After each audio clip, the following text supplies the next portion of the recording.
Marshall, bonjour. Alors, mental coach à Montpellier par Skype, par téléphone. Vous savez comment ça fonctionne quand on est loin, et puis à Montpellier, on peut se voir de face en face. Aujourd'hui, la communauté a fait son travail, et j'ai une question de Nicolas. J'ai plein de clients qui s'appellent Nicolas d'ailleurs, qui me demande, me dit, vous parlez souvent de comment être léger, récupérer un couple, etc. Mais si moi je suis approché, on va dire, par une femme qui est déjà en couple, est-ce que qui se sent pas bien dans son couple, est-ce que je peux y aller, est-ce que je peux faire? Voilà, donc ça c'était sa question. Alors j'avoue qu'elle est intelligente parce que je n'avais pas pensé à faire ce genre de vidéo. Alors on va pas parler morale, on va parler aujourd'hui neurosciences. Hein, la morale, on fait ce qu'on veut. Alors, il est important pour moi, en tout cas, de bien comprendre le fonctionnement. Donc, quand quelqu'un est mal dans son couple, parce que ça communique mal, eh bien, il va peut-être être tenté d'entendre un beau discours de quelqu'un qui est lui aussi mal en couple ou qui est en train de se séparer ou qui n'a pas terminé une liaison. Alors, si, enfin, en tout cas, qui n'a pas avalé la pilule ou qui n'a pas fait le deuil, comme on dit. Alors, si la personne est célibataire, qu'elle a fait son deuil, etc., et est-ce qu'elle doit s'attaquer à quelqu'un qui est en couple? Ben, vous avez compris que non, parce que de toute façon, là, vous seriez qu'une relation pansement, et si vous voulez avoir, que vous êtes célibataire, une vraie relation, elle ne marchera pas forcément, ou pas du tout, si vous allez avec quelqu'un qui est en couple. Alors vous allez prendre du plaisir, mais si vous voulez avoir quelque chose de sérieux, ça ne fonctionnera pas. En revanche, si vous voulez juste vous amuser et profiter de la faiblesse de quelqu'un, vous pouvez y aller, mais vous savez, en tout état de cause, que ça n'ira pas bien loin. Alors bien sûr que tout peut arriver dans la relation humaine, il peut y avoir des exceptions, mais la plupart du temps, c'est-à-dire 98% des cas, ben, si vous êtes une relation qui commence alors que l'un des deux n'a pas fait le deuil, ne va pas bien loin, mais il peut y avoir bien sûr des exceptions. Donc si moi, surtout en tant qu'homme, je suis approché par une femme qui est déjà en couple, effectivement, mon comportement d'homme, un vrai homme, va dire non, puisqu'il ne va pas détruire une famille, et surtout s'il y a des enfants, etc.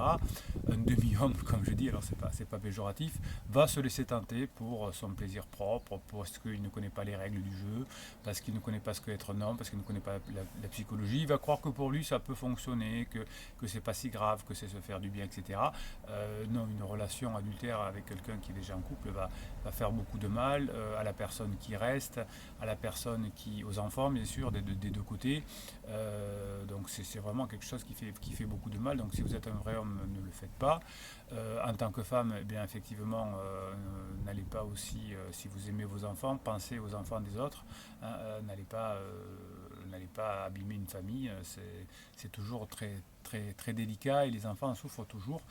Bien que certains psy disent tant que la maman ou le papa est heureux, les enfants sont heureux. Ce serait bien si ça existait, mais ce n'est pas comme ça. Donc effectivement, dans le métier professionnel, par Internet, par les réseaux sociaux, ben, il y a beaucoup de tentations aujourd'hui qui peuvent se comprendre, hein, qui peuvent être là. Eh bien, ben, si on est en couple ou si ça ne va pas, eh bien, on règle son problème de couple, et ensuite, éventuellement, une fois qu'on a réglé son problème de couple, si vraiment on ne peut plus vivre ensemble simplement parce qu'on a des objectifs qui sont totalement dépareillés, hein, s'il y en a un qui veut aller élever des chèvres en Ardèche et l'autre qui veut habiter à Paris, c'est sûr que le couple va pas pouvoir durer, ou alors ça va faire un couple à distance. Donc là, ça va être compliqué. Donc vous allez vous séparer, vous allez faire le deuil de la relation, et puis vous investirez dans une autre relation. Mais tromper son conjoint ou entamer une relation alors qu'on ne sait pas ce qu'on veut faire dans la vie, ou qu'on veut garder le même boulot, ou qu'on veut habiter dans le même village ou dans la même région, eh bien oui, ça fonctionne pas, ça fait beaucoup de dégâts.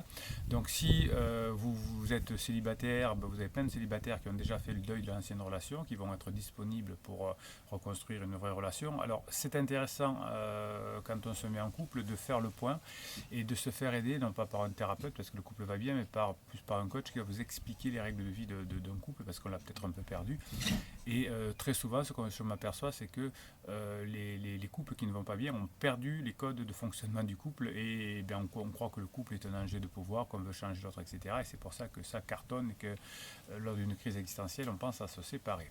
Voilà, donc en résumé, pour répondre à Nicolas, si vous êtes tenté par quelqu'un qui est en couple, que vous soyez un homme ou une femme, non. Surtout si vous êtes un homme ça se fait pas, et une femme, vous pensez aux enfants des autres.